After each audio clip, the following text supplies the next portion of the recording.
नमस्कार। प्रारब्ध और आप सभी का स्वागत। मैं अवनीश। चैनल आपने सब्सक्राइब किया है, वीडियो को आप लाइक करते हैं, शेयर करते हैं, बहुत बहुत धन्यवाद। चैनल के बेल आइकन को जरूर दबा लीजिए। एक बार ही ऐसा करना है ताकि हर एक अपलोड की सीधे सूचना आपको मिले। स्क्रीन के दूसरे हिस्से में आपको दिखाई दे रहे हैं the coffee with Sumit Jain से सुमित जैन साहब। सुमित जी, बहुत बहुत स्वागत, नमस्कार। सर नमस्कार। जय सिया राम। जय जय सिया राम।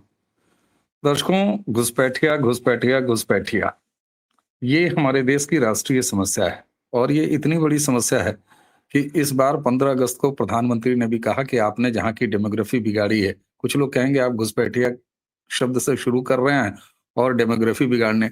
साहब, डेमोग्राफी कैसे बदली है, कैसे बिगड़ी है? घुसपैठियों को ला ला के बिगड़ी है। तो वो उसको हम दुरुस्त करने का काम करेंगे। क्या मोदी जी ने सिर्फ ये भाषण दिया या इस पर अब वाकई काम शुरू हो गया है? आइए जानते हैं सुमित जैन जी से। सुमित जी हमेशा कुछ बहुत एक्सक्लूसिव लेके आते हैं और ये भी बेहद एक्सक्लूसिव है। सुमित जी ने अपने यहाँ एक वीडियो जरूर किया है, लेकिन उसके अलावा आपने इस विषय को कहीं और नहीं सुना होगा। सुमित जी प्लीज। सर एक डिमांड थी सारे राष्ट्रवादी लोगों की। पिछले 11 साल से मोदी जी आपने घुसपैठियों को रोकने के लिए क्या किया? आपने भी वीडियो बनाई, मैंने भी बनाई और लंबी लंबी हमने पंजाबी वाली मदर सिस्टर भी करी मोदी जी की कि मोदी जी ये काम कब करोगे। लेकिन हम सब गलत थे। हम गलत इसलिए थे क्योंकि मोदी जी कुछ कर रहे थे जिसका हमें पता ही नहीं लगा। और जो ये घुसपैठी हैं, इनको भी समझ नहीं आई कि मोदी जी की चाल क्या है। अब मैं आपको लेयर बाय लेयर बताता हूं कि मोदी जी ने किया क्या और अभी ये जो घुसपैठी हैं, इनका इलाज कैसे किया जा रहा है। पहली बात, हमने सुना था कि भाई 80 करोड़ लोगों को फ्री राशन गवर्नमेंट दे रही है कोविड के टाइम से। वो पहले 1 साल हुआ, 1 साल के बाद 2 साल, करते-करते अब वो 2027-28 तक उन्होंने अनाउंस कर दिया। रीज़न क्या था? बेवकूफ नहीं है गवर्नमेंट। गवर्नमेंट ने क्या किया, उनको मालूम था ये मुगलों की नाजायज औलादें ये फ्री के चक्कर में आएंगे जरूर बिलों से बाहर निकल कर। तो बिलों से बाहर निकालना जरूरी था। पहले जब इन्होंने अनाउंस किया तो देखा कि ये जो जिहादी हैं इस देश में रहते हैं, उनमें से कुछ लोग आए जिन्होंने उनको लगा कि यार कहीं ये हमारे से आधार मांग रहे हैं, हमारी डिटेल मांग रहे हैं, तो कहीं और पूरी फैमिली के डिटेल्स हमें देने पड़ते हैं कि भाई मैं हूँ, मेरे बच्चे कितने हैं, मेरे पति कितने हैं, मेरे पापा बाबा ये सब कितने कौन कौन है, ताकि उनके नाम पर इनको सारों को फ्री में राशन मिलता था। अब वो 2 3 4 5 साल जब लगातार कॉन्टिन्यूअसली वो स्कीम चलती रही तो ये सारे बिलों से बाहर निकल गए। सारा डाटा दे दिया। अब जब सारा डाटा दे दिया है, पहले बात तो ये कि आपका डाटा इकट्ठा करना जरूरी था। उसके बाद मोदी जी लेकर आए एसआईआर। अब एसआईआर में क्या हुआ? एसआईआर में एक ही चीज हुई कि भाई आपको जितने भी आपके दादे परदादे जो भी आपके रहते हैं, पिताजी हैं, वो कहाँ रहते थे, क्या करते थे, वो सारी हिस्ट्री आपको देनी है अगर वो 2002 से पहले से आपके पास रिकॉर्ड है तो। अगर आप रजिस्टर हुए हैं 2002 के बाद, अगर तो 2002 से पहले रजिस्टर है कोई दिक्कत नहीं। अगर अगर आप वोटर में 2002 से बाद में जाकर रजिस्टर हुए हैं तो आपको सारी अपनी पुश्तों की सारी डिटेल्स देनी पड़ेगी। अब इसको मैच किया जा रहा है, जो ये फ्री में आप ले रहे थे, अभी तक हमारे से राशन ले रहे थे, उसके साथ मैच किया जा रहा है। उसमें लिखा है मोहम्मद और अभी आप बोल रहे हैं अब्दुल। भाई बाप चेंज कर दिया आपने, ये तो हमने दुनिया में पहली बार देखा है। तो वहीं पर रेड फ्लैग लग जाता है कि कुछ गलती है और जहां पे गलती लिखी वहीं पर आपका आधार ब्लॉक, वोटर आईडी ब्लॉक, आप बिल्कुल इनरेलीवेंट हो गए इन पॉलिटिकल पार्टीज के लिए, लिबरांडों के लिए। और हमारा बिका हुआ मीडिया भी अब इनके लिए कुछ बोल नहीं सकता क्योंकि रिकॉर्ड ही सही नहीं है। अब ये हो गया पहला लेवल। जहां पर दूसरा लेवल, पहला था इनका डाटा निकालना, बिलों से बाहर निकालना, वो निकल गए। दूसरा था एसआईआर में इनको जो वोटिंग के लिए इनकी जो एक अहमियत है उसको जीरो करना। अब ये दो तो हो गए काम। अब इसके साथ अब डिपोर्ट कैसे करेंगे, वो नहीं हो सकते। अब तीसरा काम था कि इनकी सिटीजनशिप को डिलीट करना है। अब वो कैसे करें? उसके लिए इन्होंने बोल दिया कि भाई एक तो है कि हमारा यहाँ पर एक रजिस्टर होता है पॉपुलेशन का, वो अभी बना नहीं है। 2011 के बाद दोबारा से हमारी पॉपुलेशन की काउंटिंग नहीं हुई कि हमारे यहाँ पर एक्चुअल में इंसान कितने और जिहादी कितने हैं। ये करने के लिए पॉलिटिकल पार्टीज हैं वो करने देती नहीं है। तो इन्होंने बोला यार एक नया काम करते हैं। इन्होंने एक नेटग्रिड नाम का एक प्रोग्राम बना लिया, एक सॉफ्टवेयर सिस्टम है जिसके अंदर सारी डिपार्टमेंट्स को इकट्ठा करके इंटरलिंक कर दिया। अब अभी आज की डेट में क्या है, बैंक अलग से काम कर रहा है, इनकम टैक्स डिपार्टमेंट अलग से काम कर रहा है, ठीक है, जो हमारा एनआई है वो अलग से काम कर रहा है, लेकिन सबकी इंटीग्रेशन कहीं भी है नहीं। अब इन्होंने नेटग्रिड में क्या कर दिया, सारे जो 21 सेंसिटिव डाटा सोर्सेज है, 21 वो सारे इंटरलिंक कर दिए। यानी कि आपका आधार, आपका पैन, आपका वोटर आईडी, आपका bank account, credit card, passport details, visa status, travel कहीं भी किया हो, टेलीकॉम में आपने किस किस को फोन किया है, वो सारा कुछ इंटरग्रेट कर दिया अंडर वन पॉलिसी। अब होगा क्या, एक आदमी है, वो बॉर्डर के पास रहता है, लाभार्थी है, फ्री में राशन ले रहा है, वो बोलता था मैं बड़ा गरीब हूं, मेरे पास पैसे नहीं है, लेकिन जब उसका यूपीआई अकाउंट देखा गया तो उसपे लाखों रुपए की ट्रांजेक्शन करी है, तो बोले भाई तुम तो फ्री में राशन ले रहे हो और ले भी रहे हो तुम मोहम्मद के नाम पर, और अब तुम बोल रहे हो कि मैं तो अब्दुल हूं और मेरे पास तो पैसे नहीं है, ये नहीं चलेगा। तो वहीं पर रेड फ्लैग लग गया। अब सारी जो डिटेल निकाली गई तो पता लगा कि भाई साहब 10 बार तो वो बांग्लादेश आज गए हैं, एक बार वो सऊदी अरेबिया में भी चक्कर लगाए हैं वो लाभार्थी। तो जब ये सारी चीजों को निकाला जाएगा उसके कारण अब ये रेड फ्लैग्स लगने शुरू होंगे। प्रोग्राम का नाम दिया है गांडीवा। अब इसमें होगा क्या, एल्गोरिदम अब निकालेगा कि हमारे देश का नागरिक कौन है और जिहादी वो कौन है। डिक्लेयर्ड आइडेंटिटी और डिजिटल फुटप्रिंट अगर दोनों मैच नहीं करेंगे तो रेड फ्लैग लग जाएगा, और इसी से जो आपकी पॉपुलेशन है एक्चुअल कौन सी और बाहर से आए हुए कौन से, वो आपके सामने आ जाएगी। अब इससे हो क्या रहा है, जैसे ही आपने एसआईआर को लॉन्च किया, जो माइग्रेशन भारत की तरफ आ रही थी अब वो वापस जा रही है। यानी कि ये कॉकरोचों की तरह आए थे और मल्टीप्लाई होकर हमारे यहाँ से मल्टीप्लाइड कॉकरोच वापस जा रहे हैं। पहली बात तो ये हो गई। दूसरा, अब जैसे जैसे ये नेटग्रिड वाला सिस्टम आ रहा है, इससे क्या हो रहा है, हर चीज को इंटरलिंक कर दिया। अब ये भाग नहीं सकते इस चीजों से, ये दूसरा काम हो गया। अब गवर्नमेंट ने काम और कर दिया, एनपीआर जो बनाया था, नेशनल पीपल्स रिकॉर्ड रजिस्टर जो होता है, उसके अंदर पॉपुलेशन रजिस्टर को, उसके अंदर गवर्नमेंट ने बोल दिया, एक वर्ड डाल दिया सिजरा। अब सिजरा क्या है, सिजरा का मतलब है आपको अपना फैमिली ट्री डिक्लेयर करना पड़ेगा। मैं पहले बताया था आपको कि आपने जो डिजिटल आपने फुटप्रिंट्स हैं उसमें आपने फोटो किसी और की लगाई है, कि आपके घर में बर्थडे की पार्टी हुई, आपने वहां पे पूरी की सारी पलटन की आपने, जिसमें 15-20 बच्चे होंगे, 4-5 पति होंगे, 3-4 उनके बाप होंगे, वो सबकी आपने फोटो लगा के कि ये मेरा ये फैमिली ट्री है। अभी आप जो दे रहे हैं कुछ और है।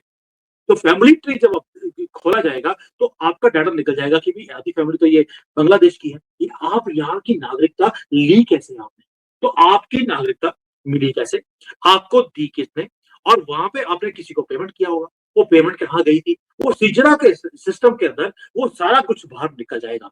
और सिजरा में अगर आपका कोई ब्रेकेज हुआ कि दिया को नाम किसी और का है और निकला कोई और बांग्लादेशी, बस वहीं पर आपका कुछ काट दिया जाएगा। इनका तो कटाई होता है, मैं उसकी बात नहीं कर रहा हूँ, ये है कि इनको सेग्रीगेट किया जाएगा सोसाइटी से, और वहां पर इनको बोला जाएगा कि भैया डोर टू डोर अभी अब ये सर्च करने की जरूरत नहीं, आपके फुटप्रिंट सही नहीं है, आपका जो आधार है वो हो गया है ब्लॉक। आधार ब्लॉक का मतलब है बैंक अकाउंट ब्लॉक, आपका मोबाइल फोन ब्लॉक, आपकी जीवन की जब आपने को ट्रेन की टिकट है, फ्लाइट की टिकट लेनी है, उसके लिए भी आजकल आपको ये आइडेंटिटी देनी पड़ती है। जब आपका बेस ही बंद हो गया तो आपकी ट्रेवलिंग भी बंद हो गई।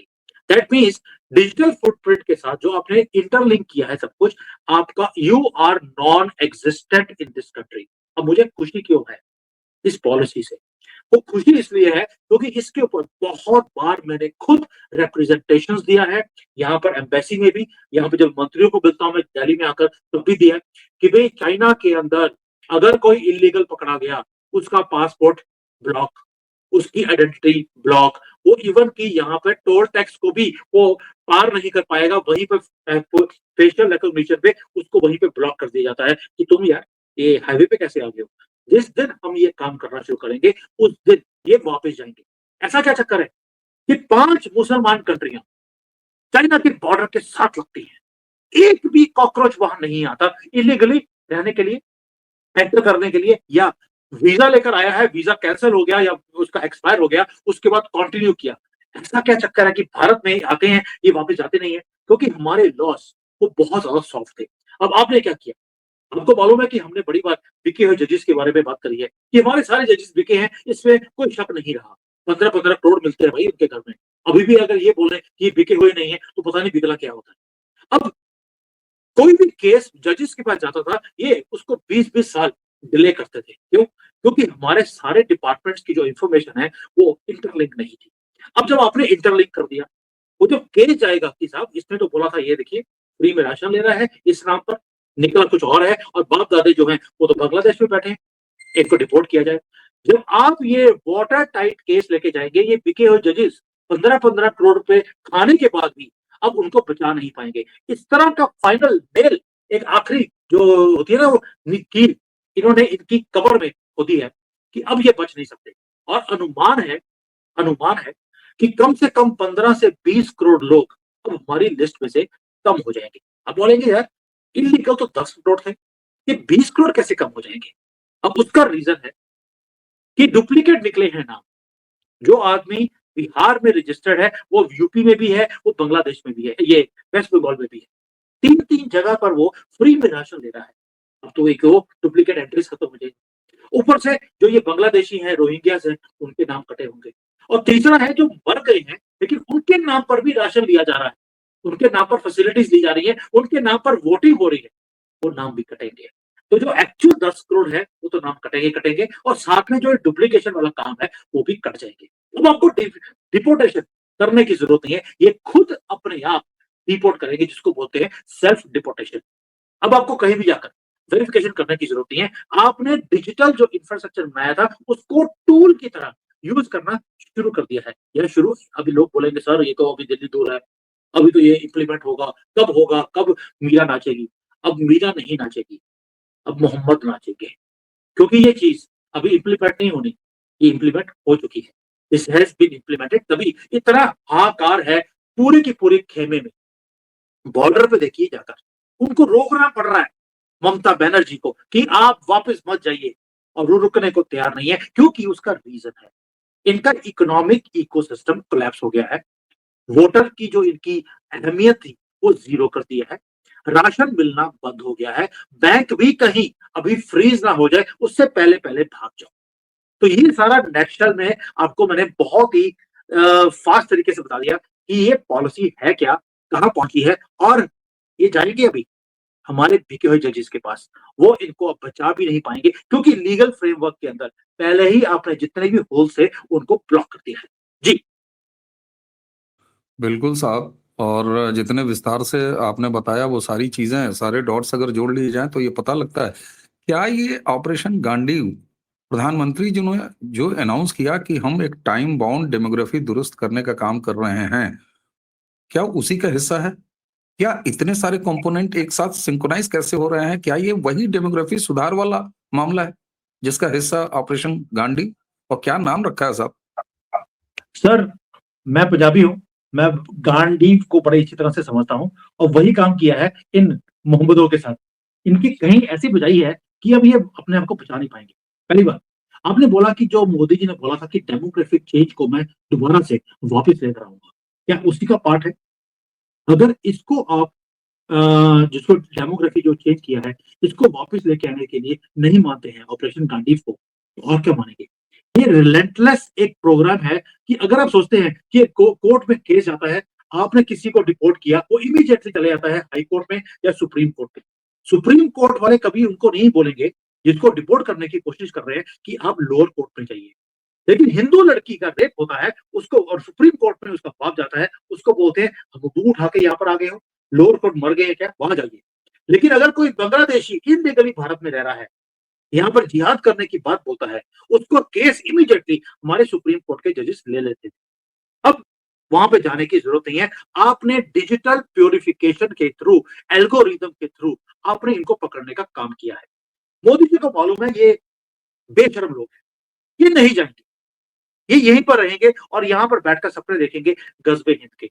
इनको इरेलीवेंट करेंगे तो ये भागेंगे। तो ये मोदी जी ने जो 15 अगस्त को बोला था कि मैं डेमोग्राफिक चेंज को अब रिवर्स करूंगा, तो ये उसी का प्लान है। लेकिन उन्हें मालूम था कि मैं अगर इसको बोलते हैं कि सर्जरी की जरूरत है, मैं बैंडेड लगाने की कोशिश करूंगा तो नहीं चलेगा। ये बैंडेड वर्क तो ऑपोजिशन वाले एक सेकंड में उतार के फेंक देंगे। वो दोबारा से घाव तो हिंदुओं के दिलों पे और जिंदगियों पे लगना है। इसको ठीक करने का तरीका एक ही है कि मुझे हर चीज को एक कॉम्प्रिहेंसिव प्लानिंग के थ्रू करना पड़ेगा।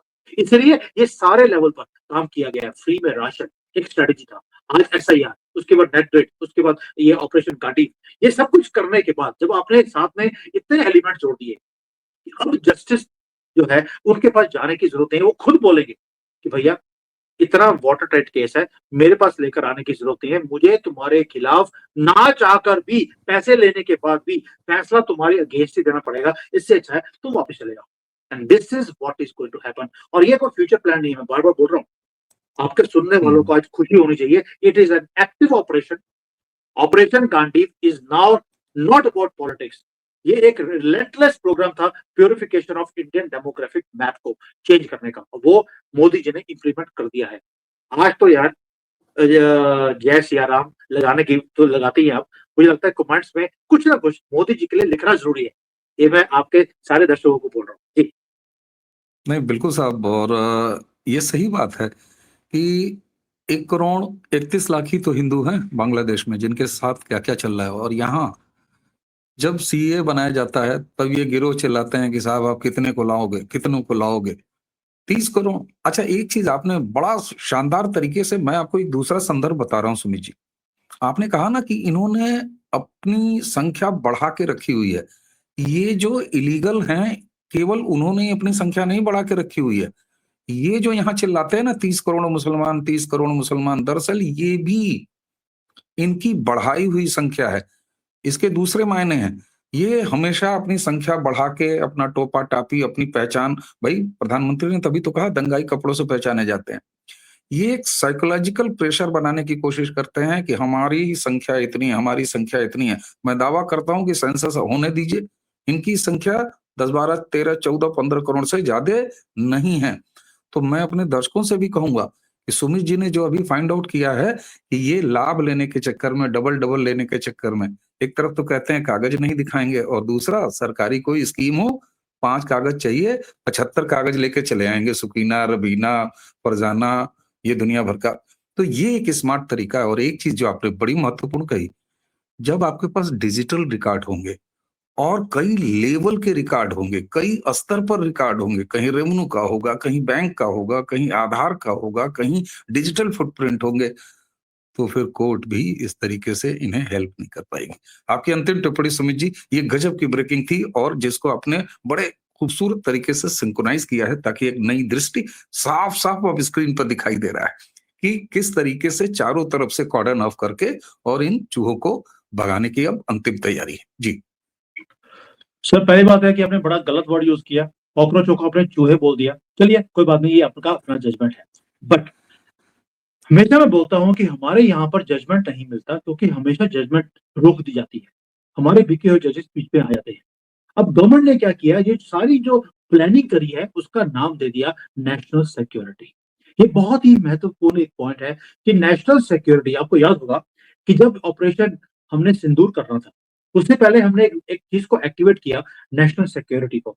और जितने पाकिस्तानी पिछले 30 40 साल से भी भारत में रह रहे थे, उनको उठाकर हमने बाहर फेंक दिया कि वापस जाओ कूड़े के ढेर में जहां पर तुम पैदा हुए थे। अब हुआ क्या, अब जब ये वाली पॉलिसी निकाली जा रही है, इसका नाम दे दिया है नेशनल सिक्योरिटी। अब चीफ जस्टिस के पास जब केस जाता है, उन्होंने भी अभी रिसेंटली एक रूलिंग दिया है कि नेशनल सिक्योरिटी के सामने यस। इंडिविजुअल जो प्राइवेसी है वो मैंने नहीं रखती है, क्योंकि केसेस जा रहे हैं वहां पर कि साहब हम तो यहाँ रह रहे हैं, हमारी इंडिविजुअल जो सिक्योरिटी है, प्राइवेसी है, फ्रीडम ऑफ स्पीच है, इसका क्या होगा। तो सुप्रीम कोर्ट का जजमेंट आ गया अब तो, और ये एक प्रेसिडेंट बनने वाला है आगे के लिए कि नेशनल सिक्योरिटी के सामने आपकी प्राइवेसी का कोई भी महत्व नहीं है। लीगल फ्रेमवर्क हमने ऑलरेडी सेट कर दिया, टेक्नोलॉजी इंफ्रास्ट्रक्चर ऑलरेडी बिल्टअप है, डाटा कलेक्शन ऑलरेडी हो चुका है, अभी डाटा कलेक्शन करना नहीं है और फ्यूचर का प्लान नहीं है, ये एक्टिव ऑपरेशन है। और ऑपरेशन का नाम जो दिया है, तो मुझे मजा आ गया, गांड डीवा। और ये समझ आता है कि ये करना क्या है इसका। और ये जो रिलेटलेस काम है, बार बार बोल रहा हूँ, तीसरी बार मैंने वर्ड यूज किया है रिलेटलेस, क्योंकि मोदी जी ने पिछले 11 साल में रिलेटलेसली काम किया है कि इसको इंप्लीमेंट करना है। और आखिरी पॉइंट, 20 करोड़ बोला है मैंने, कांग्रेस के जो वोटर हैं वो भी 20 करोड़ ही है। बाकी समझ जाइए कि कांग्रेस मुक्त भारत की नींव रख दी गई है जी। बिल्कुल दर्शकों, मुझे लगता है कि अब इतने डिटेल के बाद जिस तरह सुमित जी ने बताया, मुझे कुछ भी बोलने की आवश्यकता नहीं है। मैं एक शब्द खाली बोलूंगा, उठ गई है, उठ गया है गांडीव, और प्रत्यंचा चढ़ गई है और तीर चल रहे हैं साहब। तभी प्रधानमंत्री 15 अगस्त को बोलते हैं टाइम बाउंड प्रोग्राम चला के टास्क के हिसाब से हम इस देश की डेमोग्राफी जो तुमने बिगाड़ी है उसको दुरुस्त करेंगे। सुमित जी, बहुत बहुत धन्यवाद। इतने डिटेल से आपने सारी बातों को जोड़ा, सारे डॉट्स जोड़े। दर्शकों, हमें उम्मीद है कि ये चर्चा आपको पसंद आई होगी। जिस तरीके से आप चैनल को अपना स्नेह दे रहे हैं, सब्सक्राइब कर रहे हैं, उसी तरह से इस वीडियो को भी लाइक कीजिए और इसे आगे भी बढ़ाइएगा। साथ ही चैनल का बेल आइकन, जो कि सिर्फ एक बार है, आज मैं 2 बार इसलिए कह रहा हूं ये कि एक दर्शक का कमेंट मैं पढ़ रहा था आपका वीडियो शुरू करने से पहले। उन्होंने कहा कि आप कहते हैं कि चैनल का बेल आइकन दबा के रखिए, तो हम पूरे टाइम दबा के रखते हैं, हमारी उंगली दर्द होती है। मैंने कहा नहीं साहब, मैंने उनको रिप्लाई भी दिया, मैंने कहा सिर्फ एक बार आपको दबाना होता है। तो आज की चर्चा अब यहीं समाप्त करते हैं। मुझे यानी अमीश और सुमित जी दोनों को आज्ञा दीजिए। नमस्कार, प्रणाम, जय जय श्री राम। जय जय सिया राम।